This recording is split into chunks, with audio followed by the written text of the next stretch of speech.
Amis auditeurs, nous retrouvons le père Biagio Virgiti, prêtre corse incardiné à Madagascar et actuellement à la paroisse Bonne Nouvelle à Paris, pour la parole de ce dimanche. Chers amis de votre radio chrétienne, bienvenue pour cette dernière émission du temps pascal où nous allons proclamer et commenter les lectures du dimanche de Pentecôte. Commençons sans plus tarder par la proclamation de l'évangile. De l'évangile selon saint Jean. C'était après la mort de Jésus, le soir venu, en ce premier jour de la semaine, alors que les portes du lieu où se trouvaient les disciples étaient verrouillées par crainte des Juifs, Jésus vint, et il était là, au milieu d'eux. Il leur dit, « La paix soit avec vous. » Après cette parole, il leur montra ses mains et son côté. Les disciples furent remplis de joie en voyant le Seigneur. Jésus leur dit de nouveau, « La paix soit avec vous. De même que le Père m'a envoyé, moi aussi je vous envoie. » Ayant ainsi parlé, il souffla sur eux et leur dit, « Recevez l'Esprit Saint. À qui vous remettrez ses péchés, ils seront remis. À qui vous maintiendrez ses péchés, ils seront maintenus. »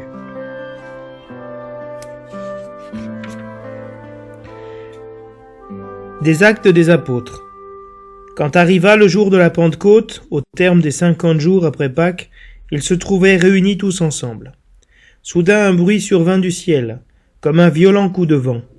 La maison où ils étaient assis en fut remplie tout entière. Alors leur apparurent des langues qu'on aurait dites de feu, qui se partageaient, et il s'en posa une sur chacun d'eux. Tous furent remplis d'Esprit Saint, ils se mirent à parler en d'autres langues, et chacun s'exprimait selon le don de l'Esprit. Or il y avait résidant à Jérusalem des Juifs religieux, venant de toutes les nations sous le ciel. Lorsque ceux-ci entendirent la voix qui retentissait, ils se rassemblèrent en foule. Ils étaient en pleine confusion, parce que chacun d'eux entendait dans son propre dialecte ceux qui parlaient. Dans la stupéfaction et l'émerveillement, ils disaient « Ces gens qui parlent, ne sont-ils pas tous Galiléens ?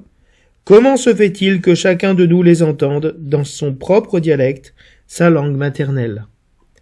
Parthes, Mèdes et Élamites, habitants de la Mésopotamie, de la Judée et de la Cappadoce, de la province du Pont et de celle d'Asie, de la Phrygie et de la Pamphylie, de l'Égypte et des contrées de Libye proches de Cyrène, Romains de passage, Juifs de naissance et convertis, Crétois et Arabes, tous nous les entendons parler dans nos langues des merveilles de Dieu.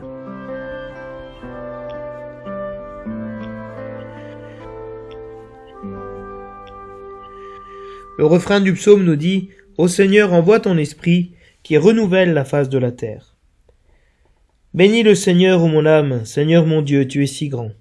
Quelle profusion dans tes œuvres, Seigneur, la terre s'emplit de tes biens. Tu reprends leur souffle, ils expirent, et retournent à la poussière. Tu envoies ton souffle, ils sont créés. Tu renouvelles la face de la terre. Gloire au Seigneur à tout jamais, que Dieu se réjouisse en ses œuvres. Que mon poème lui soit agréable. Moi, je me réjouis dans le Seigneur. Ô Seigneur, envoie ton esprit qui renouvelle la face de la terre.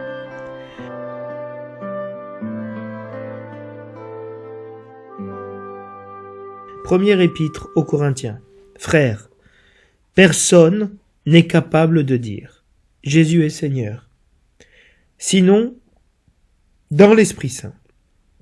Les dons de la grâce sont variés, mais c'est le même Esprit. Les services sont variés, mais c'est le même Seigneur. Les activités sont variées, mais c'est le même Dieu, qui agit en tout et en tous. À chacun est donnée la manifestation de l'Esprit en vue du bien. Prenons une comparaison. Le corps ne fait qu'un. Il a pourtant plusieurs membres, et tous les membres, malgré leur nombre, ne forment qu'un seul corps. Il en est ainsi pour le Christ. C'est dans un unique esprit en effet que nous tous, juifs ou païens, esclaves ou hommes libres, nous avons été baptisés pour former un seul corps. Tous nous avons été désaltérés par un unique esprit.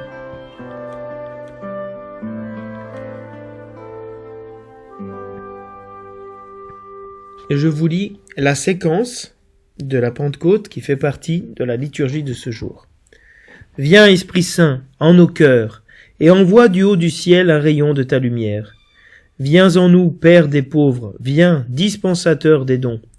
Viens, lumière de nos cœurs, consolateur souverain, hôte très doux de nos âmes, adoucissante fraîcheur. Dans le labeur, le repos, dans la fièvre, la fraîcheur, dans les pleurs, le réconfort. Ô lumière bienheureuse, viens remplir jusqu'à l'intime le cœur de tous tes fidèles. Sans ta puissance divine, il n'est rien, en aucun homme, rien qui ne soit perverti. Lave ce qui est souillé, baigne ce qui est aride, guéris ce qui est blessé. Assouplis ce qui est raide, réchauffe ce qui est froid, rends droit ce qui est faussé. À tous ceux qui ont la foi et qui en toi se confient, donne tes 7 dons sacrés. Donne mérite et vertu, donne le salut final, donne la joie éternelle. Amen.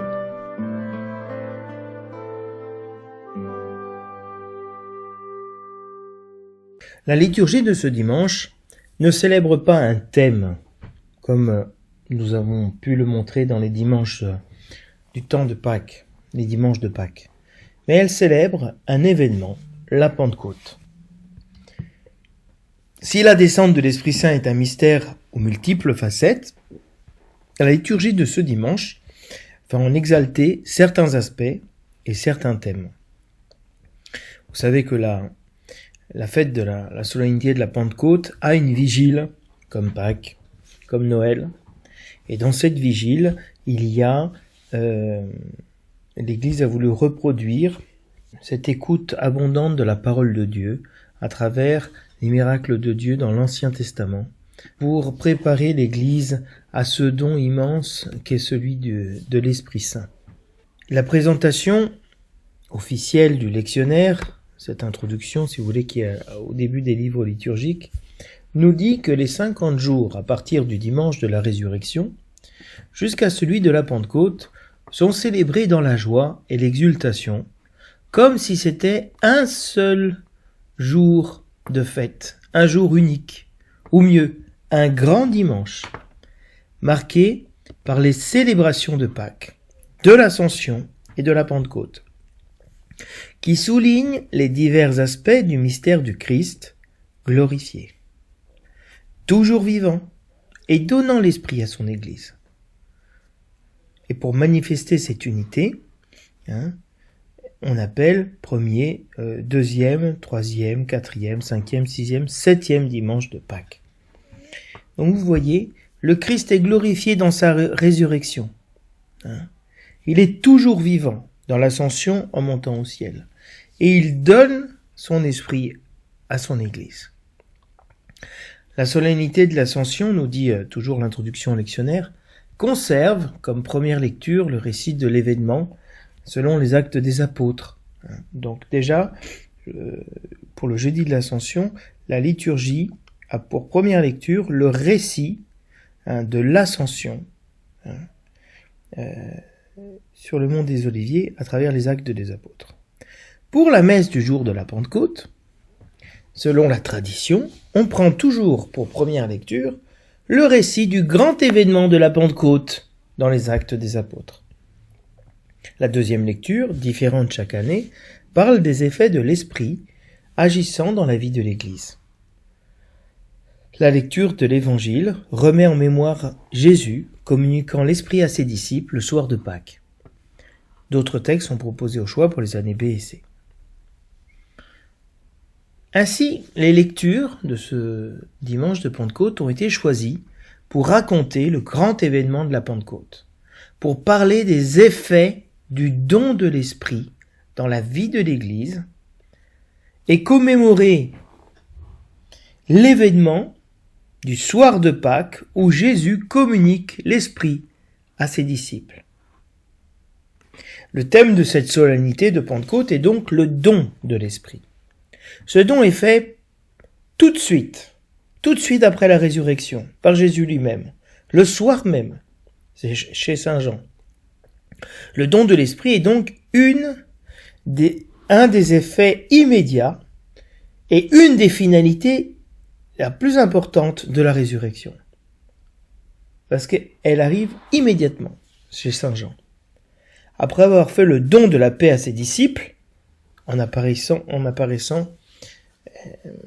alors que les portes sont fermées, Jésus leur fait le don précieux de l'Esprit. Cet Esprit se veut en continuité avec l'envoi du Fils dans le monde pour sauver le monde. Ainsi, de même que le Père m'a envoyé, moi aussi je vous envoie.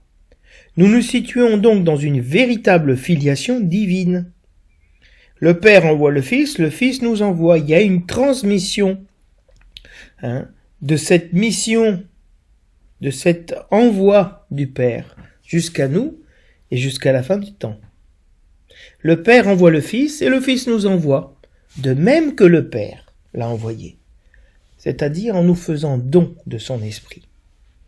En même temps que la transmission de son Esprit, le Christ transmet ce qu'on appelle en latin la potestas, son pouvoir de lier et délier. Il le donne aux apôtres. Il transmet et même transfère sa mission aux apôtres. Sa mission de sauver l'homme des chaînes du péché. Comme la mission de Jésus, celle des apôtres, va trouver une hostilité. Certains ne voudront pas croire et voudront rester dans leur péché. Ainsi, la présence des apôtres, qui sont mandatés par le Christ, anticipera d'une certaine manière le jugement de Dieu pour introduire l'homme dans l'éternité de ses choix, dans des choix qui sont définitifs. C'est pour ça que dans l'Évangile, il est dit « Ceux à qui vous remettrez les péchés seront remis. Ceux à qui vous ne remettrez pas les péchés, ils ne seront pas remis. » Mais pas parce que c'est un pouvoir autoritaire des apôtres. Ils reçoivent l'Esprit Saint, donc ils font la volonté de Dieu. Ils sont dans la vérité, dans la justice. Non, c'est que les hommes peuvent refuser ce don de Dieu et se condamner ainsi eux-mêmes, s'enfermer eux-mêmes dans se lier eux-mêmes dans ce refus d'accueillir le Fils, d'accueillir le salut que Dieu leur donne. Donc nous trouvons dans l'Évangile des thèmes liés au don de l'Esprit, tels la paix, l'envoi et le pardon des péchés. Le récit des Actes des Apôtres présente le don de l'Esprit dans l'union fraternelle, dans l'union des frères dans l'assemblée, dans la communauté chrétienne, dans l'attente du don suprême qu'est l'Esprit de Dieu. Le don de l'Esprit se présente avec fracas, sous la forme d'un bruit fort, comme un violent coup de vent, mais aussi sous la forme de langues, qu'on aurait dites de feu, et du don des langues. La voix de l'Esprit se fait entendre dans nos propres langues maternelles, pour publier les merveilles de Dieu. Donc vous voyez cette insistance sur le bruit, sur la voix, sur les langues, sur la langue maternelle. Il s'agit vraiment de la transmission d'un message, d'une relation avec le Père. Le psaume répond au récit de la Pentecôte en implorant Dieu d'envoyer son Esprit pour qu'il renouvelle la face de la terre, qu'il renouvelle le don de son Esprit sur l'Église. Alors, la terre sera de nouveau emplie des bienfaits de Dieu, comme au jour de la création. L'Esprit de Dieu qui planait sur les eaux et qui a créé le monde est invoqué aujourd'hui pour renouveler, recréer, racheter la création tout entière qui est tombée dans l'esclavage du péché. La terre sera alors remplie des bienfaits de Dieu, des dons de Dieu, par le don de l'Esprit. Dieu donne et reprend le souffle des hommes, avec le même pouvoir, pour ainsi dire, qu'il donne aux apôtres, dans l'Évangile, de lier, délier, reprendre et envoyer son Esprit. Ce mouvement, cette dynamique qu'on a trouvé déjà dans le récit des Actes, et qu'on trouve dans l'Évangile. L'Esprit est dynamique, il n'est pas statique. Il nous envoie. C'est la deuxième lecture doit illustrer les effets de l'Esprit dans la vie de l'Église, nous sommes forcés de constater que le don de l'Esprit est lié ici au thème de l'unité, de la communion et de la profession de foi, de l'unique foi. Or, cette unité n'est pas une uniformisation, n'est pas uniforme, mais une communion de personnes qui demeurent différentes, distinctes, avec une manifestation personnelle et unique de l'Esprit en vue du bien. Quel est ce bien qui est en vue dans la manifestation de l'Esprit dans chacune des personnes? Le bien suprême, c'est l'amour de Dieu, c'est la communion. Ainsi, la métaphore de l'Église est comme corps, prend toute sa valeur, car nous sommes tous membres les uns des autres, parce que nous confessons dans l'Esprit Saint, dans le même Esprit, nous confessons Jésus-Christ comme Seigneur. Nous confessons le même Seigneur, l'unique Seigneur, le même Dieu qui agit en nous tous pour servir le corps tout entier. Ainsi, le don de l'unique Esprit nous est donné par le baptême, pour que nous formions un seul corps. Avant de commenter les lectures de ce dimanche, que nous avons déjà introduit à travers le thème du don de l'Esprit, je voudrais vous faire goûter les prières de l'Église dans ce jour, parce qu'elles révèlent toute la diversité et la beauté de ce don de l'Esprit dans la Pentecôte. L'antienne d'ouverture de cette messe du jour nous cite le livre de la sagesse: l'Esprit du Seigneur remplit l'univers. Lui qui tient ensemble tous les êtres, il sait se faire comprendre en toute langue. Alléluia. Et à travers cette petite antienne d'ouverture, déjà se dit un mystère, que l'Esprit de Dieu est à l'œuvre dans l'univers. Il remplit déjà l'univers. Tout l'univers est plein de l'Esprit de Dieu, plein de Dieu. Et c'est lui qui nous tient ensemble. Non seulement il nous tient ensemble, mais il fait que nous nous comprenions les uns les autres dans un même langage. Une autre possibilité d'antienne d'ouverture, c'est l'Épître aux Romains. L'amour de Dieu a été répandu dans nos cœurs par l'Esprit Saint qui habite en nous. Vraiment, l'Esprit Saint est le don de l'amour de Dieu. Et il habite en nous, il n'est pas extérieur, il demeure en nous. La prière d'ouverture nous dit: Seigneur Dieu, dans le mystère de la fête que nous célébrons aujourd'hui, tu sanctifies ton Église tout entière.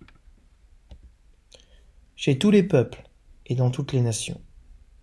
Répands le don de l'Esprit Saint sur l'immensité du monde et continue dans le cœur des croyants l'œuvre divine entreprise au début de la prédication évangélique. Voyez, un des aspects très importants de notre Église, c'est qu'elle est catholique. Katholikos, en grec, signifie universel. Toute langue, peuple et nation proclament la grandeur de Dieu. Nous célébrons dans ce mystère, si vous voulez, la communion de tous les peuples, de toutes les langues, de toutes les nations dans le même Seigneur. Et c'est la richesse et la beauté de notre Église. Que des Français, des Corses, des Malgaches, des Italiens, des Espagnols, des Sri Lankais, des Chinois, des Sud-Américains, des Américains, des Russes, des Ukrainiens, peuvent être en communion dans le même esprit, que toutes ces nations ont été créées par Dieu différentes pour former un seul peuple, le peuple de Dieu. Et donc, en constatant que déjà l'Église a une dimension universelle grâce à la prédication évangélique, on demande au Seigneur de faire que cet Esprit Saint soit de nouveau répandu sur l'immensité du monde, sur le monde tout entier, sur tous les êtres de cette génération, pour que l'œuvre divine, qui est le salut, l'œuvre de Dieu c'est le salut du monde, puisse continuer dans le cœur de ceux qui vont croire. On demande dans la prière des offrandes que la promesse, selon la promesse de son Fils, l'Esprit Saint nous fasse entrer plus avant dans l'intelligence du sacrifice que nous célébrons et nous ouvre à la vérité tout entière. L'Esprit Saint est l'Esprit qui nous introduit dans la vérité. Et la vérité tout entière, de connaître vraiment et d'aimer le Seigneur, la volonté de Dieu, ce qu'il a fait pour nous.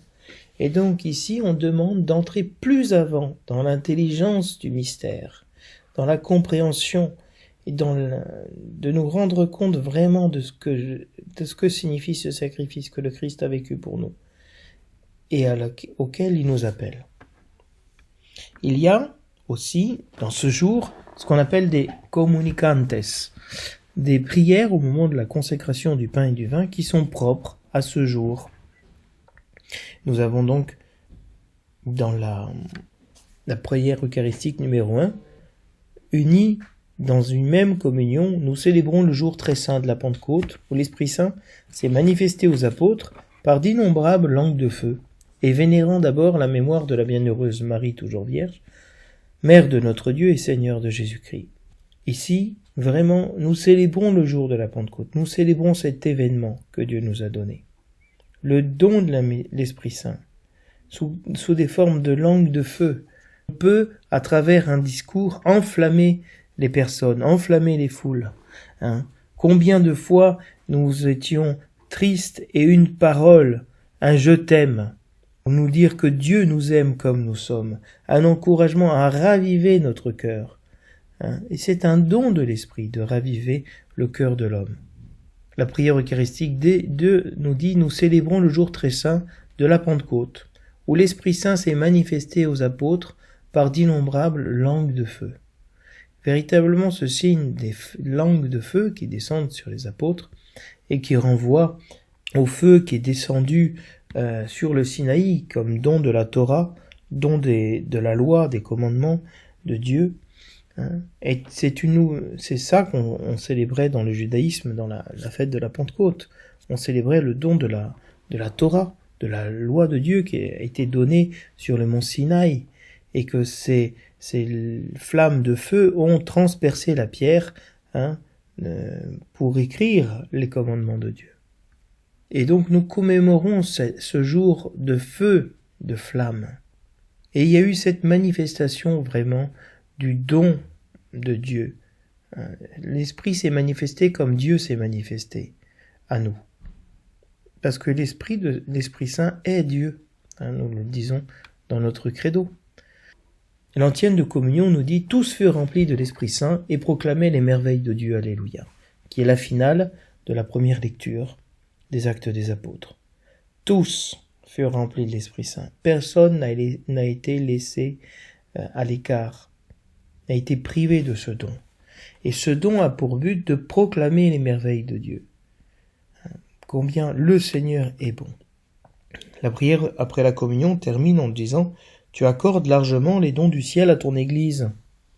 Protège la grâce que tu lui as donnée. » Cette grâce de l'Esprit Saint qui a été donnée à l'Église doit être protégée, doit être défendue, doit être gardée. Et la prière continue « Que l'effusion de l'Esprit Saint agisse avec toujours plus de force et que cette nourriture spirituelle multiplie les effets de la rédemption éternelle. » L'effusion de l'Esprit Saint qui est donnée dans les sacrements et dans l'Eucharistie que l'Église célèbre et de laquelle elle se nourrit, l'Esprit Saint se donne.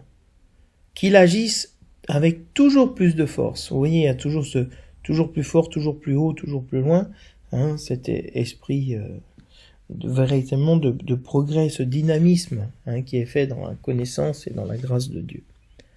Que cette nourriture spirituelle qu'est l'Eucharistie multiplie les effets de la rédemption, du salut, en chacun d'entre nous.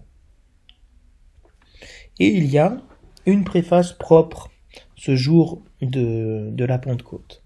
Et il est dit, pour accomplir jusqu'au bout le mystère de Pâques, tu as répandu largement aujourd'hui l'Esprit Saint sur ceux dont tu as fait tes enfants d'adoption en les unissant à ton Fils unique. C'est ton Esprit qui, au commencement de l'Église, a donné à tous les peuples la connaissance du vrai Dieu et a rassemblé les diverses langues dans la confession d'une seule foi. Ce qui est dit ici, dans cette prière qu'est la préface, dans cette anaphore qui fait monter vers Dieu et rappelle à Dieu ses œuvres de salut, l'Église rappelle à Dieu qu'il a voulu accomplir jusqu'au bout le mystère de Pâques. Il avait la résurrection du Christ n'est pas la fin du mystère pascal. Elle introduit dans le don suprême de l'Esprit. Tu as répandu largement l'Esprit Saint.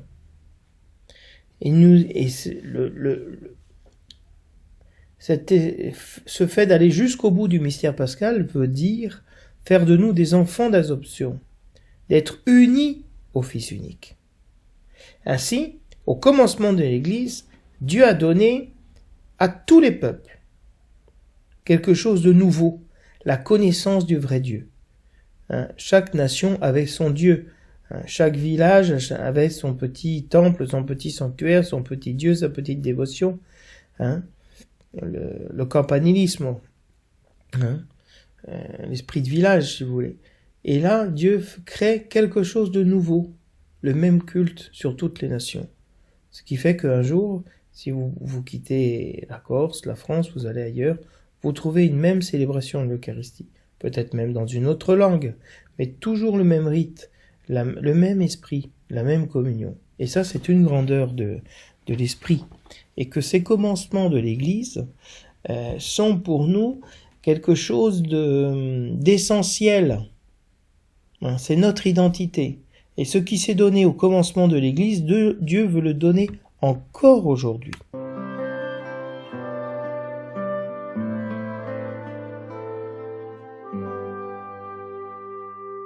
Nous allons essayer maintenant de commenter les lectures de ce dimanche.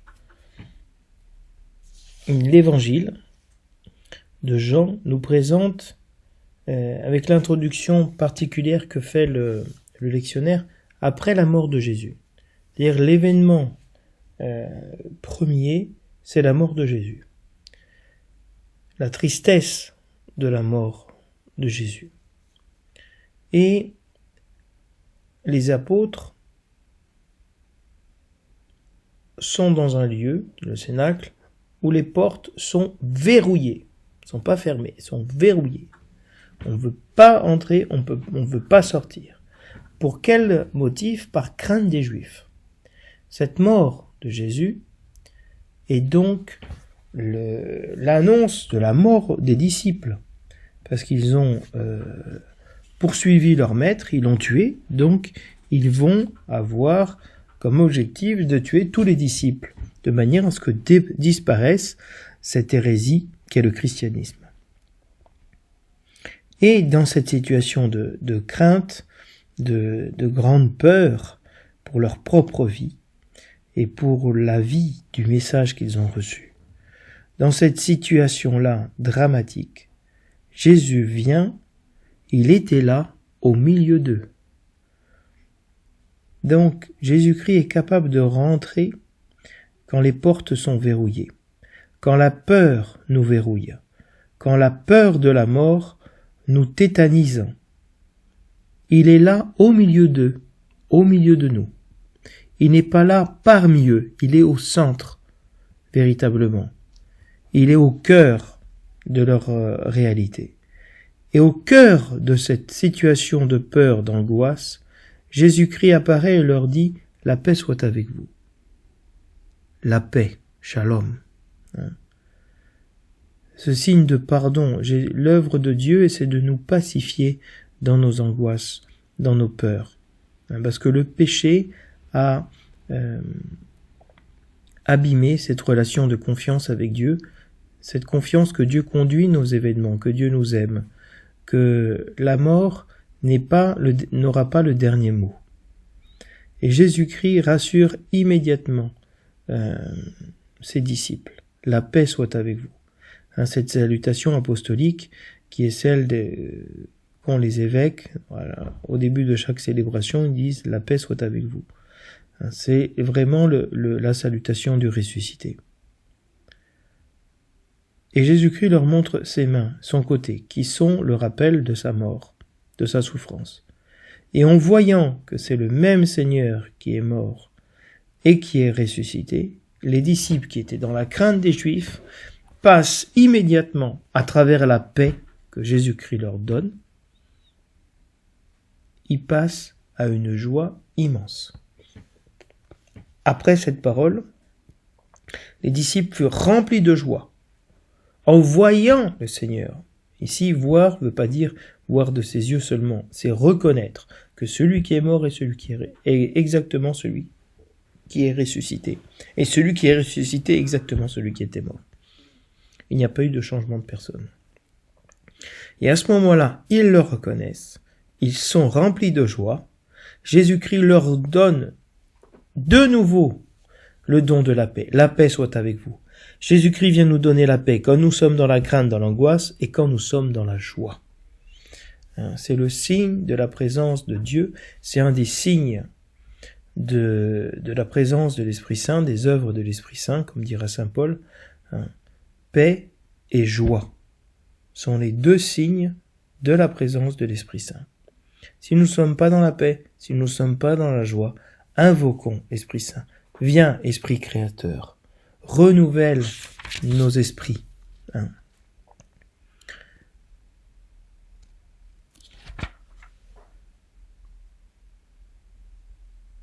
Et Jésus-Christ poursuit, après cette deuxième mention de la paix, en parlant de l'envoi.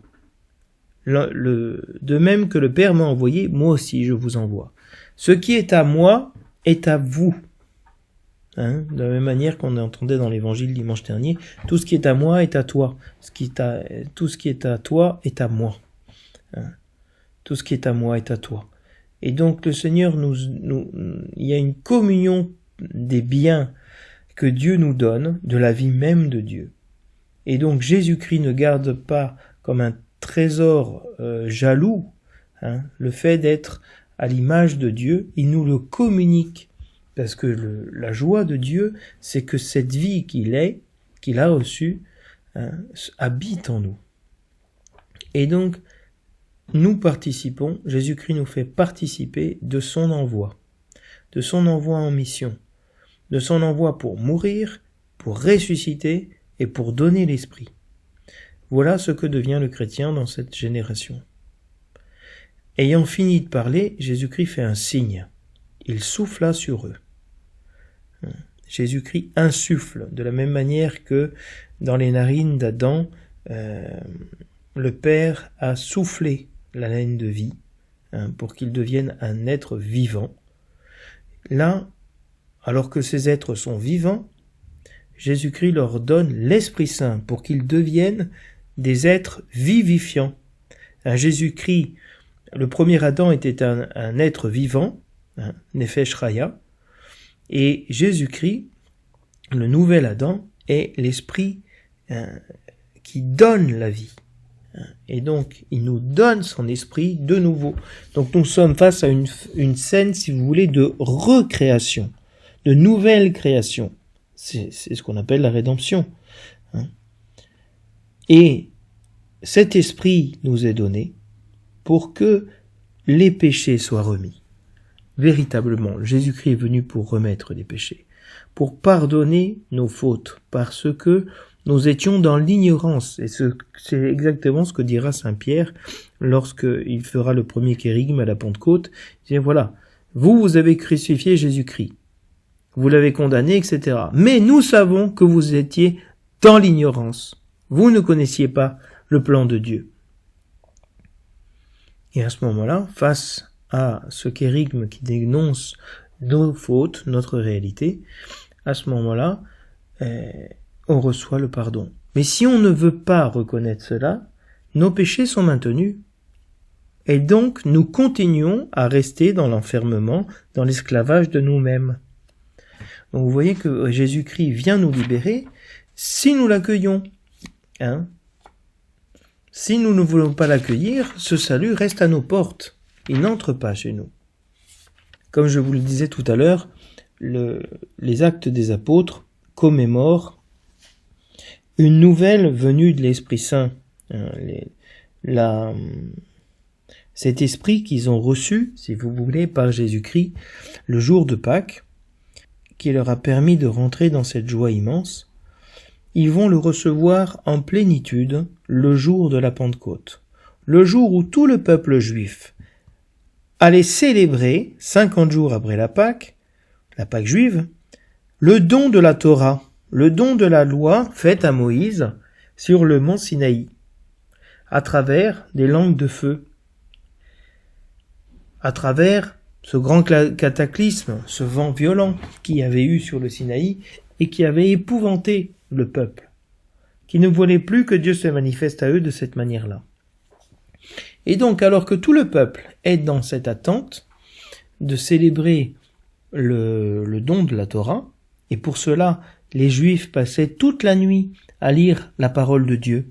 C'est ce qui a donné, si vous voulez, nos veillées, où nous proclamons en abondance la parole de Dieu.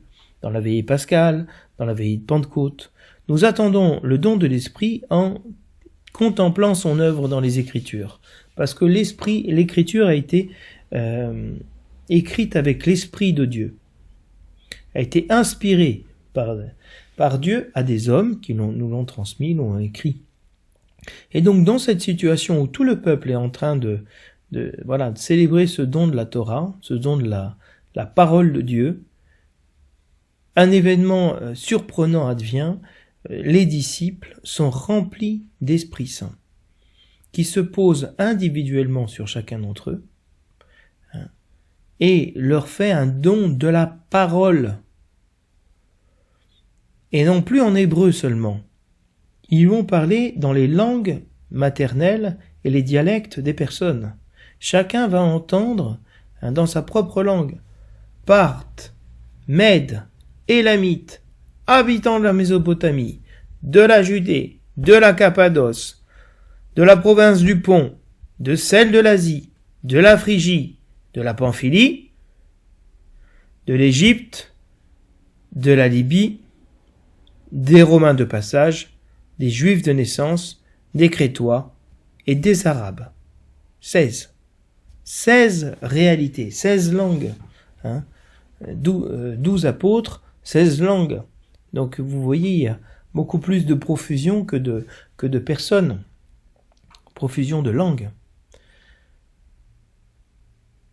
Et donc cet esprit, il descend sur chacun et il se partage. C'est très intéressant là que quand on a une flamme avec une bougie, on peut allumer toutes les bougies d'une assemblée, d'une église, avec une seule flamme. C'est ce qui se passe dans la veillée pascale. On allume le cierge pascal et de cette flamme du cierge pascal, toutes sont allumées.